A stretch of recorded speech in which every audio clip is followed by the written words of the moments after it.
बिलावल ने जो लीक की है ये खबर, ऐसे वक्त पे की है जब उसका बाप नहीं है इस वक्त मुल्क में, ऐसे वक्त पे किया है और कह दिया कि अब वो बाप मेरा आएगा वापस तो फिर मैं आपको बताऊंगा। इस सब में सबसे क्रिटिकल तो है जो है वो एनएफसी का अवार्ड है, जो basically is like giving them a gun to shoot themselves in the head. पहले तो ये हो गया और दिखा दिया पीपीपी को तुम्हारी जीरो औकात है। मगर वेरी इंपॉर्टेंट, ज्यादा importantly, as importantly, perhaps most importantly, article 243 है। अब आर्टिकल 243 जो है वो आपको याद दिलाता चलूं क्या है। आर्टिकल 243 में 3 चीजें हैं, ठीक है बॉस। एक तो है कि भाई सदर साहब जो है वो सुप्रीम कमांडर है, आर्म फोर्सेस के सुप्रीम कमांडर। दूसरी चीज ये है कि सदर साहब जो हैं वो वजीर आजम साहब के कहने पे army chief, navy chief, air force chief, joint chief को लगाते हैं, ठीक है। और तीसरी बात जो ये है कि जो वफाक है, मतलब जो इस्लामाबाद में हुकूमत है, वो पिंडी वाली हुकूमत को, मतलब फौज को चलाती है, उसको वो दाना पानी देती है, उसको मेंटेन करती है, उसको रेज करती है, exercises command and advice over the federal government over the army, navy, air force. ठीक हो गया। ये 3 चीजें, ये 3 जो हमने सुना है वो बदलेंगी, तीनों की तीनों ये चीजें बदलेंगी। वफाक का कंट्रोल फौज के ऊपर, सदर का कंट्रोल बहैसियत सुप्रीम कमांडर, और सदर की से बहैसियत की कौन अगला चीफ बनेगा, ये 3 गए। इसका मतलब है कि फील्ड मार्शल आसिम मुनीर या फील्ड मार्शल अलादत्ता या फील्ड मार्शल वजाहत सईद खान फ्यूचर में भी होंगे ना, ये तो अभी इन्होंने आके चले जाना है, मगर फ्यूचर में भी होंगे। जो भी आएगा वो अपने आप को खुद लगाएगा, वो खुद अपना बॉस होगा, और पिंडी अब ऑफिशियली इस्लामाबाद को आंसर नहीं करेगा। ये जो ड्राफ्ट है ये फाइनल नहीं हुआ। ये जो चैनल अभी हमने आपको दिखाया, ये मलिक रियाज वाला चैनल जो हमने दिखाया आपको, ये झूठा चैनल है। ये कह रहा है कि बात हो गई, नहीं, एनएफसी पे बात हो गई है।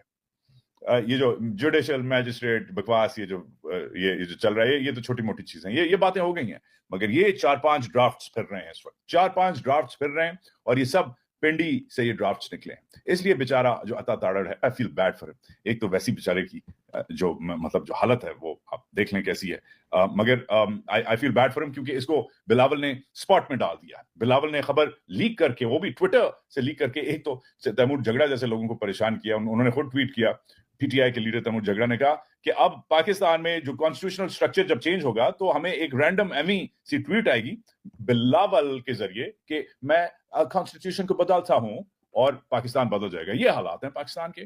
मगर इस सब में मैं मुबारकबाद देता हूं पाकिस्तान के सिपा सलार, पाकिस्तान के बेताज बादशाह, पाकिस्तान के सबसे हालिया तारीख के खौफनाक ख्वाजा मिलिट्री डिक्टेटर आसिम मुनीर साहब को।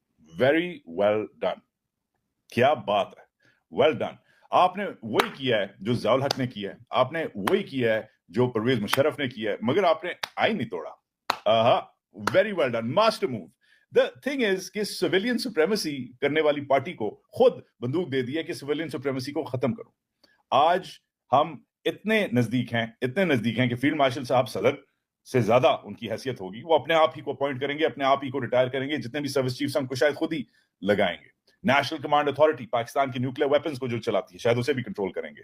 जो आपका जो नेशनल सिक्योरिटी आपकी जो काउंसिल है, जो जिसे आप एनएससी कहते हैं, वो भी अब ये कंट्रोल होगी। वफाक का रोल, सदारत का रोल और अपॉइंटमेंट का रोल, हर चीज सॉर्ट हो जाएगी अगर दिस पुल्स थ्रू।